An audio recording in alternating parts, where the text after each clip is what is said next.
వంతర్పుల కస్తూరి Raghu Congress party పక్షాన సీనన్న నాయకత్వంలో వంతర్పుల కస్తూరిని సర్పంచ్గా నిలబెట్టడం జరిగింది. అందులో భాగంగా ఈరోజు గ్రామానికి సంబంధించినటువంటి అన్ని వర్గాల ప్రజలను కలుసుకోవడం కోసం, ఓటును అభ్యర్థించడం కోసం అన్ని వాడలు తిరుక్కుంటూ ఈరోజు ఈ ప్రాంగణానికి వచ్చినాం. ఏ కష్టం వచ్చినా, ఏ సమస్య వచ్చినా 24 గంటలు అందుబాటులో ఉండి నేను పనిచేస్తా. ఇది నమ్ముతారు కదమ్మా. అది ఆలోచన చేసుకొని ఇంకొక మాట మీకు చెప్పాలి. ఇక్కడ అందరూ ఇప్పుడు వీళ్ళందరికన్నా ఎదుటోళ్ళు పార్టీలు పెట్టి అభ్యర్థులను పెట్టి నేను ఒక అభ్యర్థిని నన్ను చూసి ఓటేయమని అడుగుతూ ఉన్నారు, ఇంకొక అభ్యర్థి నన్ను చూసి ఓటేయమని అడుగుతున్నారు. వాళ్ళకు సంబంధించింది ఓటేయమని అడిగే హక్కు, అధికారం అన్నీ వాళ్ళకు ఉన్నాయట. కానీ ఒక సీనన్నకు సంబంధించిందే నేను అభ్యర్థిని పెట్టి బలపరచకూడదట. నాకు అర్హతలు లేవట, నాకు ఆ శక్తి లేదట, నాకు ఆ బలం లేదట. నేను అవినీతి, అన్యాయాలు, అక్రమాలు, దోపిడీలు చేసి ప్రజల రక్తం దాగి డబ్బు సంపాదించి కాళ్ళల్లా బిల్డింగులు ఇవన్నీ కొట్టుకొని తిన్నట్టు, ప్రజల రక్తం దాగినట్టు సీనన్నకి అర్హత ఉన్నదా? అంతా దురపాలనట. ఎక్కడైనా దురపాలన అవపడ్డదామా? ఒకసారి ఆలోచన చేసుకొని గదే రేకుల షెడ్ కింద పడుకున్నా అందరు గక్కడికి వచ్చారు, గాన్నే తిన్నా, గక్కడిని మంచము, గవే నీళ్ళు. ఎక్కడ దొరతనం ఒప్పటిదమ్మా? నాకేం గడికి ఏం లేదు, ఈ గడి నాది కాదమ్మా. ఇది ఉన్నది నా పేరు. అప్పుడప్పుడు అంటారు మా తమ్ముడు సంబంధించినటువంటి ఆస్తి. నేను గక్కనే మా తల్లిదండ్రులు సంపాదించిన గక్కనే జీవితానా, గానే పడుకుంటానా, గదే రేకుల షెడ్ కింద ఉన్నా. నా దగ్గరకు వచ్చినటువంటి నాకున్న ఆ గుణపెంకటి ఇంట్లో కూడా ఎన్నడూ నన్ను చూడలేదు అనుకుంటే ఎవరు మీరు వచ్చిన వాళ్ళంతా. పటేల్ ఎక్కడ, సీనాన్ ఎక్కడ, సార్ ఎక్కడ, అన్న ఎక్కడ అనుకుంటే వాళ్ళందరూ ఆ రేకుల కింద నైట్ వచ్చినా, డే వచ్చినా గవి తలుపులు కొట్టారు. అది అయితే నిజం కదమ్మా.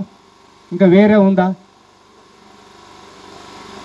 అందరి సమక్షంలో అక్కడ నా బెడ్రూమ్ కూడా గదే అమ్మా. ఇక మరి ఎక్కడ దూరం అమ్మ? బెడ్రూమ్ దాకా మీరు అందరు వస్తారు, దళితులు వస్తారు, ఎస్టీలు వస్తారు, అందరు వస్తారు నా దగ్గరికి. ఏ దొరతనం ఉన్న బెడ్రూమ్ కాడికి పోగలుగుతామా మనం? పోతామా? మరి దొర ఎట్లా చెప్పదు? వాళ్ళు అభ్యర్థి పెట్టుకోవచ్చట, నేను అభ్యర్థి పెట్టకూడదట. కొత్త స్లోగన్ అందుకున్నారు, అబ్బో గడిల పాలన మళ్ళీ దొరల పాలన అట. ఎక్కడ దొరల పాలన ఒకసారి మీరు ఆలోచించుకోరు. ప్రత్యర్థులకు సంబంధించినటువంటి అభ్యర్థులు వాళ్ళ బెడ్రూమ్ తెలుసా, డైనింగ్ హాల్ తెలుసా, అక్కడ పోగలుగుతారా, వాళ్ళ కుండల నీళ్ళు తాగలుగుతారా? ఒక్కసారి మీరు పరిశీలన చేసుకొని దుష్ప్రచారాలు చేస్తూ ఉన్నారు. ఒక్కసారి మీరు అందరూ మహిళా మనులు అందరూ కూడా ఆలోచన చేసుకోండి. నేను 34 సంవత్సరాలు అవుతుంది మా పెళ్లి చేసుకొని. మీ ఇద్దరం భార్యాభర్తలు మాట్లాడుకుంటూ ఎవరైనా చూసే వాళ్ళు ఉంటే చేలావట్టండి అమ్మ. ఎవరో చేలావట్టండి. ఎవరన్నా చూసే వాళ్ళు ఉంటే చేలావట్టండి అమ్మ. నిజంగానే అడుగుతానా? ఇద్దరం భార్యాభర్తలం పెళ్లి చేసుకొని 34 సంవత్సరాలు అవుతుంది. నాకు ఒక బిడ్డ, ఒక కొడుకు. నా బిడ్డ 33 సంవత్సరాలు. పెళ్లి చేసిన 2 మనవాళ్ళు వచ్చారు, కొడుకు పెళ్లి కాలేదు. 33 సంవత్సరాలల్లా నా కొడుకుతోనో, నా బిడ్డతోనో, నా భార్యతోనో మాట్లాడంగా చూసినటువంటి వాళ్ళు చేలవట్టండి అమ్మ. నిజంగానే అడుగుతానా? చూసినటువంటి వాళ్ళు ఉంటే చేలవట్టండి. దాదాపు మీరు అందరు నా ఇంటికి వచ్చినటువంటి వాళ్ళైనా నేను భావిస్తాను. మా ఇంటికి వచ్చినటువంటి వాళ్ళు చేయలేవట్టండి అమ్మ. మా ఇంటికి వచ్చినటువంటి వాళ్ళు చేయలేవట్టండి అమ్మ. ఈ 30 సంవత్సరాలు వచ్చిన వాళ్ళు, నా ఇంటికి వచ్చిన వాళ్ళు చేయలేవట్టండి. ఎవరు రాలేదా? 30 సంవత్సరాలు నా ఇంటికి ఎవరు రాలేదా అమ్మ? వచ్చిన వాళ్ళు చేయలేవట్టు అని అడుగుతాను. వచ్చిన వాళ్ళు అవట్టండమ్మా. ఓకే, వచ్చిన వాళ్ళు మొత్తం నా పట్టారు, సంతోషం. మీతో గది అమ్మా నాది, నా జీవితం అది. 6 నిమిషాలు ప్రజలే ఇవాళ ఈరోజు ఈ విషాదం జరిగిన ప్రజలు ఏదైనా పొరపాటు తప్పిదం నిర్ణయం తీసుకుంటే మళ్ళీ ఆగమం కావాల్సినటువంటి పరిస్థితి వస్తుంది. కాబట్టి పెట్టిన అమ్మాయికి పర్సనల్గా ఆసక్తి లేదు, చదువుకున్న అమ్మాయి ఇక్కడ రావాలని చెప్పి రిజర్వేషన్లో మంచి అభ్యర్థిని ఎంపిక చేయాలని చెప్పి ప్రజలకు అందుబాటులో ఉండాలని చెప్పి గెలిచిన తర్వాత ఇటు అనేటువంటి స్వభావం లేనటువంటి వాళ్ళని పెట్టాలని చెప్పి వెతికి రఘు నువ్వైతే బాగుంటుందమ్మా మీ మిస్సెస్ చదువుకున్నదని చెప్పి ఒప్పించి తీసుకొచ్చి నేను నిలబెట్టేటువంటి సందర్భం. కాబట్టి ఆ అమ్మాయిని మళ్ళీ ముందు పొమ్మని చెప్పి మరి ఇట్లా విషాదం జరుగుతుందని చెప్పి అనుకోలే. మరి అందరు అర్థం చేసుకోరు వేరే అవుతుందని చెప్పేసి మళ్ళీ అందరు ప్రజల కోరిక మేరకు రావాలంటే నేను నిన్న ఇవాళ తిరిగిన. అందుకే రేపటికి 5 గంటలు, రేపు 5 గంటల వరకు ప్రచారం పూర్తి. రేపు తిరిగే అవకాశం నాకు లేదు. రేపు 9వ రోజు మా అమ్మది అడవి పనులన్నీ రేపే చేసుకోవాల్సి ఉంటుంది. కాబట్టి వచ్చే అవకాశం నాకు ఉండదు. కాబట్టి ఈరోజే ఈ సభను మొత్తం ఊరంతా తిరుగుతూ వచ్చినటువంటి మహిళా సోదరు మళ్ళందరూ కూడా నాకు ఆశీర్వదిస్తారని చెప్పి ఆ సభను మళ్ళీ నా సందేశాన్ని మీకు ఇవ్వాలన్న ఉద్దేశంతో ఇక్కడ ఇచ్చిన. రేపు మాట్లాడాల్సినటువంటి అంశం ఈరోజు మాట్లాడుతున్నా. రేపటికి ప్రచార కార్యక్రమంలో అభ్యర్థి కస్తూరి మళ్ళా మీ అందరూ తిరిగి దండం పెట్టుకుంటుంది, ఓటు అడుగుతుంది. ఈ ప్రచారం మాత్రం ఈ రోజుకే నాది క్లోజు. మీరు అందరూ దయచేసి 17వ తారీఖు నాడు జరగబోతున్న పరిజ్ఞానం ఎక్కువ ఉంటుంది. నేను 12వ తరగతి చదివినటువంటి వాడిని. ఆ అమ్మాయి నాకన్నా 6-7 చదువులు ఎక్కువ చదివింది, ప్రపంచాన్ని చదివినటువంటి అమ్మాయి. అటువంటి అమ్మాయి ఈ సమయంలో కంప్యూటర్ యుగంలో యువకులందరిని అడిగితే చదువుకున్న అమ్మాయి కావాలని చెప్పి అడిగితే యువకులను తీసుకురావాలని చెప్పి అనుకుంటే వివాద రైతులు ఎవరితో పంచాయతీ తగాదాలు, లొల్లి, కొట్లాటలు, వివాదాలు లేనటువంటి కుటుంబం నుంచి వచ్చినటువంటి వారసత్వంలో ఆ అమ్మాయిని తీసుకోవడం జరిగింది. ఏదైనా వివాదాల సమస్యలు డబ్బు ఓటే తాగుతాడా అని మనం అనుకుంటాం కదా, అబ్బో వీరికి 10 వస్తే ఆగుతాడా అని, ఇప్పుడే ఆగుతాడు అని అనుకుంటారు. చూడు, ఆ సంతతి చెందినటువంటి కాదు ఈ అమ్మాయి. నిలబడ్డటువంటి అన్నింటిని కూడా వేరే చేసుకొని ఇంతకుముందే మీకు అక్కడ చూసిన ఇది వైటే అంటారు, పక్కపండు వాడు చూస్తే ఇది ఇంటికంటే అది వైట్ అన్నారు. ఏది వైటో వ్యత్యాసం వాళ్ళే చెప్పారు. నిలబడ్డటువంటి అభ్యర్థుల నేపథ్యాన్ని ఆలోచన చేసుకొని వీళ్ళ నేపథ్యాన్ని ఒకసారి దృష్టిలో పెట్టుకొని రేపు సర్పంచ్ సీట్లో కూర్చున్న తర్వాత ఏ విధమైనటువంటి ఆ తేడాలు గమనించుకొని ఎవరు ఆ సీటుకు అర్హులో నిర్ణయం తీసుకోవాల్సినటువంటి అవసరం ఉన్నది. నిలబడ్డటువంటి అభ్యర్థులు గడిచిన 5-6 రోజుల బట్టి మీ దగ్గరికి వస్తూనే ఉన్నారు ఓటు కావాలని. ఆ అభ్యర్థులు ఈ అభ్యర్థులను ఇటు రఘు అటు కూడా భార్య భర్తలు, కుటుంబం, తల్లిదండ్రుల నేపథ్యం, ఈ నేపథ్యాలు అన్నీ కూడా ఆలోచన చేసుకొని మంచిది అన్నది మీకే తెలుసు కాబట్టి మంచి నిర్ణయం తీసుకుంటారని చెప్పి నేను ఆశిస్తున్నా. ఈ అమ్మాయిని గెలిపిస్తే 5 సంవత్సరాలు 2001లో మీకు ప్రత్యక్షంగా మా అక్కయ్య నిలబెట్టి గెలిపించుకున్నాం. 5 సంవత్సరాలు మీకు అండగా ఉన్నా. 2006లో గెలిపించినా మీకు అండగా ఉన్నా. 2013లో నన్ను గెలిపించరు, మీకు అండగా ఉన్నా. ఇప్పుడు మళ్ళీ ఏ కష్టం వచ్చినా ఏ సమస్య వచ్చినా 24 గంటలు అందుబాటులో ఉండి నేను పనిచేస్తా. ఇది నమ్ముతారు కదమ్మా. అది ఆలోచన చేసుకొని ఇంకొక మాట మీకు చెప్పాలి. ఇక్కడ అందరూ ఇప్పుడు వీళ్ళందరికన్నా ఎదుటోళ్ళు పార్టీలు పెట్టి అభ్యర్థులను పెట్టి నేను ఒక అభ్యర్థిని నన్ను చూసి ఓటేయమని అడుగుతూ ఉన్నారు, ఇంకొక అభ్యర్థి నన్ను చూసి ఓటేయమని అడుగుతున్నారు. వాళ్ళకు సంబంధించింది ఓటేయమని అడిగే హక్కు, అధికారం అన్నీ వాళ్ళకు ఉన్నాయట. కానీ ఒక సీనన్నకు సంబంధించిందే నేను అభ్యర్థిని పెట్టి బలపరచకూడదట, నాకు అర్హతలు లేవట, నాకు ఆ శక్తి లేదట, నాకు ఆ బలం లేదట. నేను అవినీతి, అన్యాయాలు, అక్రమాలు, దోపిడీలు చేసి ప్రజల రక్తం దాగి డబ్బు సంపాదించి కాళ్ళల్లా బిల్డింగులు ఇవన్నీ కొట్టుకొని తిన్నట్టు ప్రజల రక్తం దాగినట్టు సీనన్నకి అర్హత ఉన్నదా? అంత దురపాలనట. ఎక్కడైనా దురపాలన అవపడ్డదామా? ఒకసారి ఆలోచన చేసుకొని గదే రేకుల షెడ్ కింద పడుకున్నా అందరు గక్కడికి వచ్చారు, గాన్నే తిన్నా, గక్కడిని మంచము, గవే నీళ్ళు. ఎక్కడ దొరతనం ఒప్పటిదమ్మా? నాకేం గడి గిడి ఏం లేదు, ఈ గడి నాది కాదమ్మా. ఇది ఉన్నది నా పేరు అప్పుడప్పుడు అంటారు, మా తమ్ముడు సంబంధించినటువంటి ఆస్తి. నేను గక్కనే మా తల్లిదండ్రులు సంపాదించిన గక్కనే జీవిస్తానా, గానే పడుకుంటానా, గదే రేకుల చెట్టు కింద ఉన్నా. నా దగ్గరికి వచ్చినటువంటి నాకున్న ఆ గుణపెంకటి ఇంట్లో కూడా ఎన్నడూ నన్ను చూడలేదు అనుకుంటే ఎవరు మీరు వచ్చిన వాళ్ళంతా.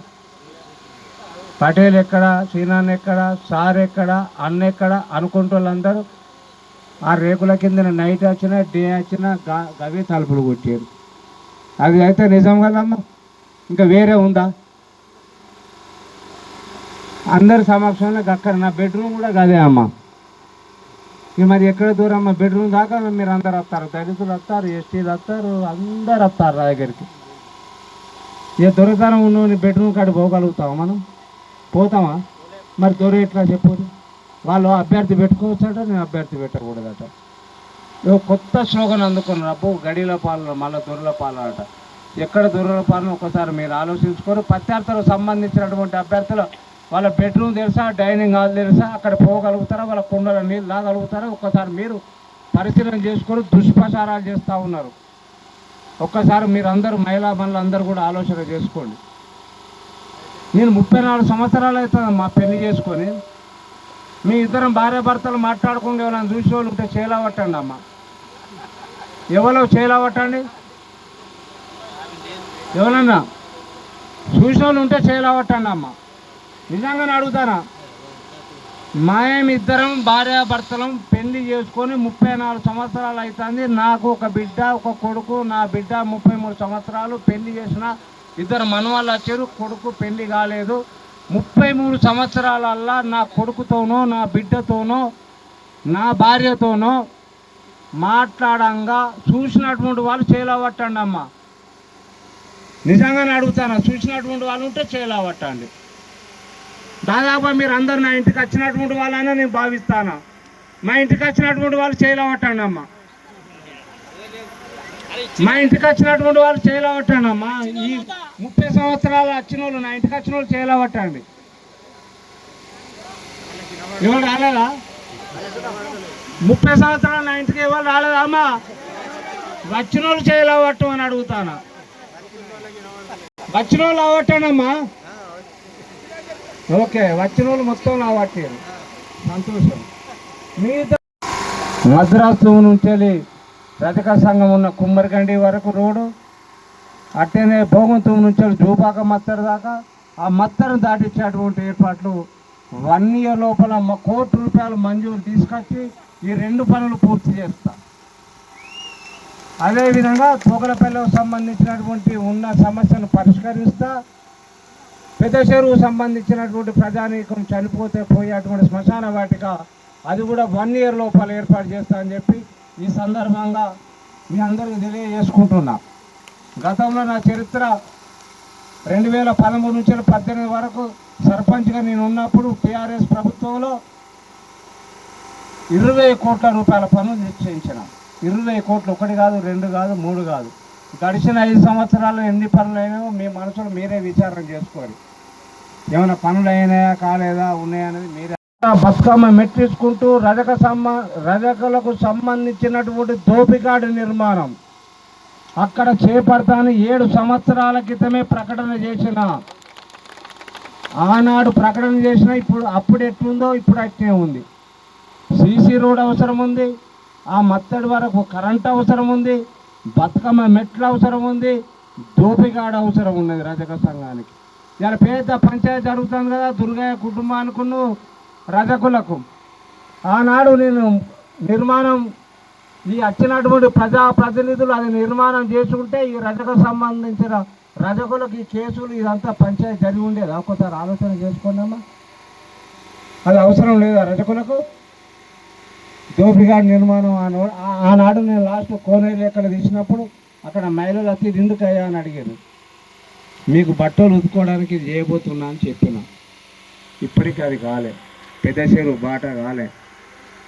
1 year లోపల పెద్ద చెరువు సంబంధించి ₹1 కోటి మంజూరు చేసి ప్రభుత్వం మనది కాంగ్రెస్ పార్టీ ఈ అభ్యర్థిని గెలిపిస్తే 1 year లోపల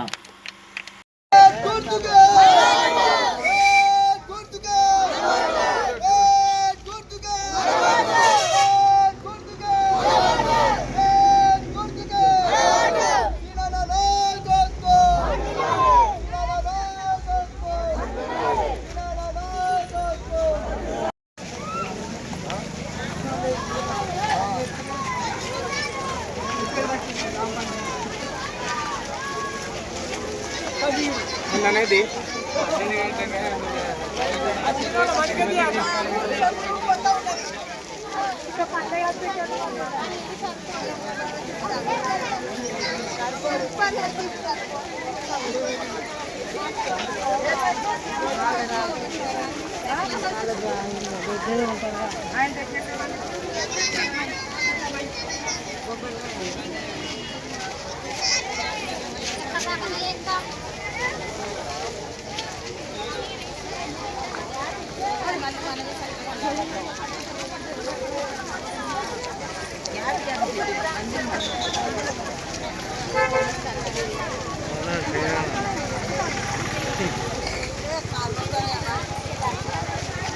చూడు చూడు మంచిగా అలా తెల్ల చూడు